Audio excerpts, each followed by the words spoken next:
galing po ako, aktivista po ako. Kaya sanay po ako sa ganyan. Ginagawa din po namin yung mga ganyan noon. So, I'm expecting that. Actually, I'm very glad nga dahil kahit pa paano cute naman na devil yung nilagay nila doon. So, di ba? So, maraming kasi sanay na tayo sa ganyan eh. So, we are doing that before. No. Okay. Nagsusunog pa kami ng mga effigy noon. That's part of it. Nakakatuwa ha.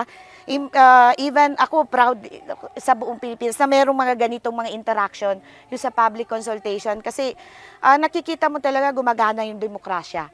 Oo. Na hindi yung tingin nila dito, ang tingin kasi nila sa atin doon sa Luzon is very tyrant, very oppressive, ang mga leaders. So, wala ka masyadong freedom magsalita.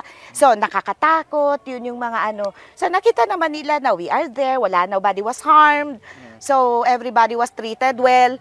So, yung mga ganun na mga balik-taktakan, natural na yun, normal na yun sa isang ganitong klaseng aktibidades.